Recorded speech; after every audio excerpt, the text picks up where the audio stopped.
Terima kasih Anda masih bersama kami di Kompas Pagi, Saudara. Ada informasi dari Divisi Nefrologi Kesehatan Anak (RSUP) sampai saat ini yang masih menyelidiki kasus gagal ginjal pada anak dikarenakan jumlah lonjakan kasus kian meningkat hingga mencapai 100 kasus.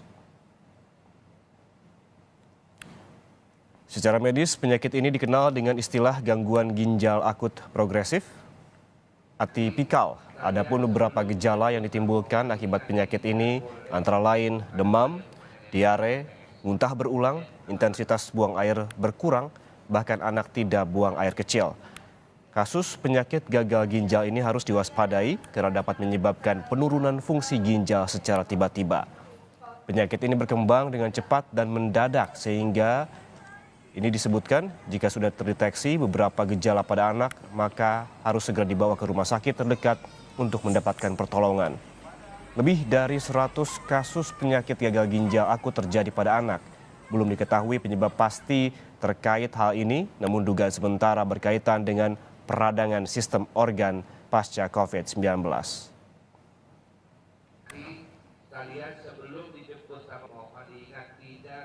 Indonesia sedang mengalami lonjakan kasus gagal ginjal pada anak dalam 2 bulan terakhir ini. Ikatan Dokter Anak Indonesia melaporkan sudah lebih dari 100 anak mengalami gagal ginjal akut secara tiba-tiba. Dan hal ini belum diketahui penyebab pastinya. Dugaan sementara, hal ini berkaitan dengan peradangan sistem organ pasca COVID-19 atau yang kita kenal sebagai MISC, yaitu Multisystem Inflammatory Syndrome in Children. Kementerian Kesehatan atau Kemenkes menginstruksikan seluruh apotek agar menghentikan penjualan obat bebas ataupun obat sirup untuk sementara waktu. Instruksi ini tertuang dalam Surat Edaran atau SE nomor SR.01.05-3-3461-2022 tentang kewajiban penyelidikan epidemiologi dan pelaporan kasus gangguan ginjal akut atipikal pada anak menyusul merebaknya kasus gagal ginjal akut yang mayoritas menimpa anak-anak usia 1 hingga 5 tahun di Indonesia.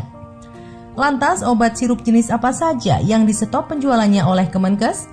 Baru-baru ini media sosial viral oleh isu agar orang tua menghindari pemberian obat sirup parasetamol kepada anak-anaknya terkait dengan kasus gagal ginjal akut ini. Hal itu menimbulkan pertanyaan, apakah obat sirup yang dihentikan penjualannya oleh Kemenkes itu adalah obat sirup jenis parasetamol saja? Menindaklanjuti isu tersebut, juru bicara Kemenkes RI, Muhammad Syahril, memastikan bahwa jenis obat sirup yang disetop oleh Kemenkes bukan hanya obat sirup parasetamol saja. Syahril dalam konferensi pers secara virtual pada Rabu mengatakan semua obat sirup atau cair bukan hanya parasetamol, semua dilarang. Lanjut Syahril, diduga bukan kandungan obatnya saja yang berisiko, namun semua komponen-komponen obat sirup itu yang bisa menyebabkan intoksikasi seperti yang terjadi di Gambia, Afrika Barat. Adapun pemberhentian sementara penjualan obat sirup ini akan dilakukan sampai penelitian dan penelusuran Kemenkes soal penyebab gagal ginjal akut selesai. Adapun sebagai alternatif obat sirup, Syahril menuturkan bahwa masyarakat dapat menggunakan jenis obat lain seperti tablet. Syahril mengatakan hingga saat ini kasus gagal ginjal akut di Indonesia dilaporkan sudah mencapai 206 kasus yang tersebar di 20 provinsi. Adapun provinsi yang melaporkan kasus tersebut diantaranya DKI Jakarta, Jawa Barat, Jawa Timur, Sumatera Barat, Bali, dan beberapa provinsi lainnya. Kendati demikian, Kemenkes belum bisa memastikan penyebab yang melatar belakangi terjadinya kasus gagal ginjal akut ini. Semua apotek agar tidak menjual obat bebas ataupun obat bebas terbatas dalam bentuk cair untuk sementara waktu.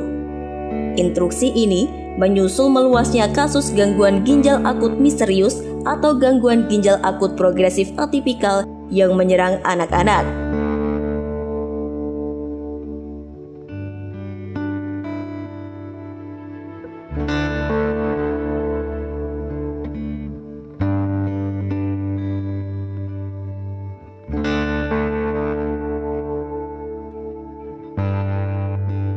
Instruksi itu tertuang dalam Surat Edaran tahun 2022 tentang kewajiban penyelidikan epidemiologi dan pelaporan kasus gangguan ginjal akut atipikal.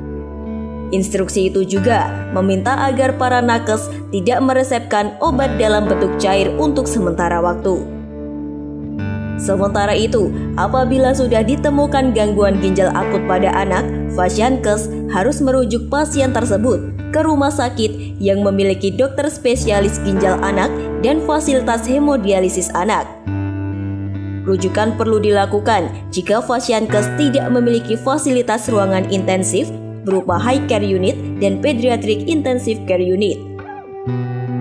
Di sisi lain, Fasiankes bersama Dinas Kesehatan setempat perlu memberikan edukasi agar orang tua lebih waspada, utamanya jika memiliki anak dengan usia di bawah 6 tahun yang memiliki gejala gangguan ginjal. Adapun gejala yang perlu diwaspadai adalah penurunan volume atau frekuensi urin maupun tidak ada urin dengan atau tanpa demam atau gejala prodromal lain.